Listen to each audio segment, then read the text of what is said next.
Bueno, ya para la simulación nos guiamos utilizando lo que sería ya el Google Earth, ya trazado de todos los puntos y las líneas. Y lo primero que hicimos fue utilizar el campus como la central. Entonces lo que hicimos fue ubicarnos en el punto y de esa forma creamos la primera unidad, que sería con las coordenadas que nos da el Google Earth. Ya para Sangolquí, que sería nuestro punto principal, junto con las coordenadas de Google Earth, utilizamos la opción de ingresar en la latitud y la longitud. Estos fueron los datos que nos da Google Earth para nuestra central en Sangolquí. Lo mismo utilizamos para lo que es el Inca, ingresando las latitudes y las longitudes. Para Belisario, de igual forma. Y para la Tacunga, que es otra estación de nuestro radioenlace. Ya, luego como vimos que el relieve de toda la provincia de Quito y luego la Tacunga son, bueno, no la provincia, la ciudad de Quito y la de la Tacunga son con bastante montaña, tuvimos que crear tres repetidores, que sería el punto aquí, que igual se crea de la misma forma. Luego creamos el otro repetidor y finalmente el último repetidor que ya va directamente hacia la Tacunga. Entonces ahí se crearon esas unidades también, igual con las coordenadas. Y de ahí pasamos a configurar lo que serían las redes y los sistemas de todo el enlace. Como nos explicó el compañero, para el radioenlace de la matriz en Sangolquí hacia el Inca, se utilizó un único repetidor, del cual obtuvimos las coordenadas de igual forma en Google Earth, de las cuales son las siguientes que se muestran aquí en la simulación. Y para los demás repetidores, que son tres, para llegar hasta la Tacunga y Belisario, también se utilizaron las coordenadas que nos entrega Google Earth, que son las que se están mostrando. Una vez tenemos todos nuestros puntos, procedemos a realizar las redes que vamos a conformar. Entonces, primero lo que tenemos que hacer es irnos desde Sangolquí hasta el repetidor del Inca.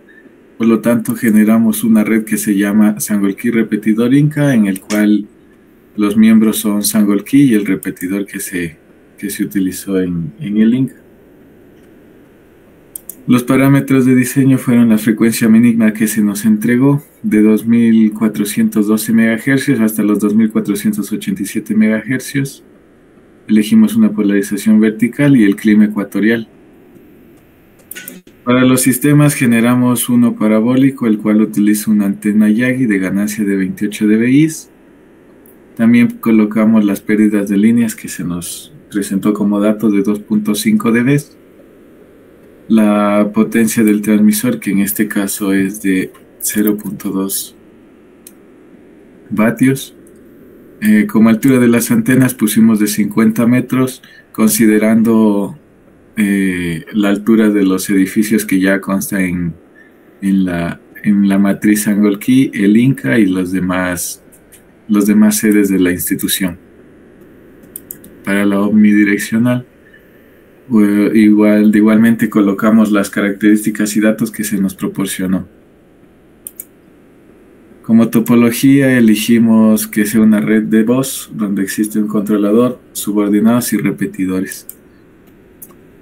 Lo mismo utilizamos para cada uno de los enlaces que se va a realizar, como por ejemplo del repetidor del Inca hacia el Inca directamente, donde los miembros son el Inca y el repetidor del Inca. Lo mismo para llegar hasta la Tacunga con cada uno de los repetidores.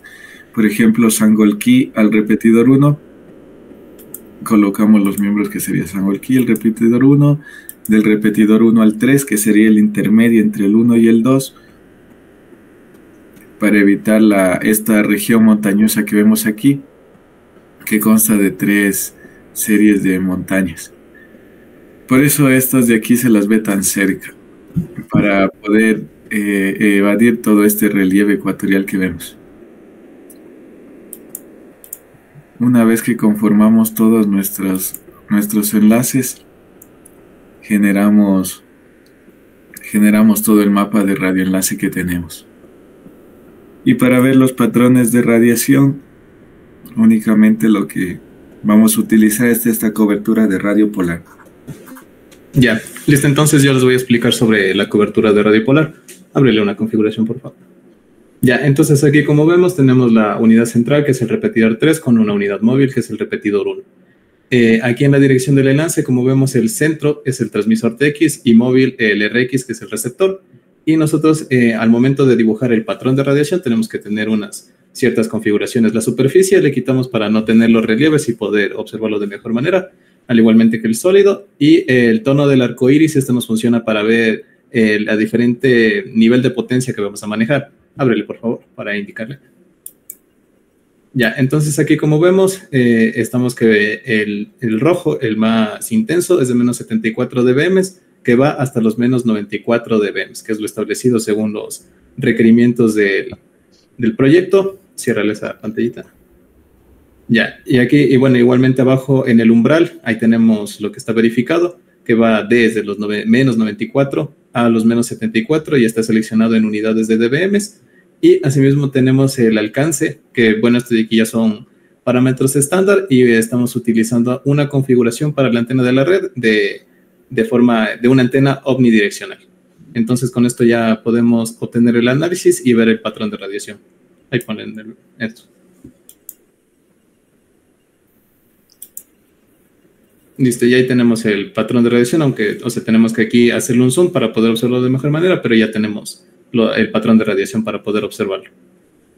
Bueno, ahora con respecto a lo que es un radioenlace, vamos a hacer como punto de transmisión San Golquilla hacia lo que es un receptor, que sería el punto de recepción del Inca. Como aquí podemos ver, tenemos algunos parámetros que ya fueron dados como tal en el informe dados por el ingeniero, que tenemos como la potencia de transmisión, que está en 0.2 vatios, periodo de línea 2.5 dB, ganancia de la antena 28 dB y potencia radiada, que sería el PIRE, que es de 70.96 vatios. Como podemos ver aquí también tenemos lo que es la altura de la antena. Esto también lo hicimos en base a cálculos como para poder tener la mejor radiación y tener una mejor transmisión con respecto a la recepción del Inca.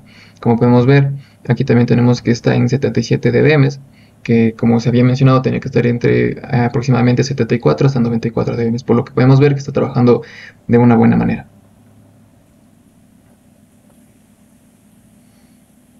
Bueno, lo que tenemos aquí es el receptor, el repetidor del Inca como transmisor y el Inca como receptor. En la parte del repetidor lo que tenemos es la potencia de transmisión de 0.2 vatios, las pérdidas de línea de 2.5 dB, la ganancia de la antena de 28 dBi y la potencia radiada efectiva de 70.96 vatios. En la parte del receptor que corresponde al Inca, tenemos la ganancia de la antena igualmente de 28 dBi, las pérdidas de línea de 2.5 dB y la sensibilidad de menos 77 dBm, que está dentro del rango que era parte de las especificaciones del trabajo. Algo que podemos notar aquí es que la antena tiene una altura de 100 metros. En este caso, la altura no se le atribuye únicamente a la torre, sino también al edificio sobre el que se encontraría. Y lo que proponemos aquí es implementar una torre de tipo monopolo con el objetivo de cumplir adecuadamente para que pueda existir el radioenlace.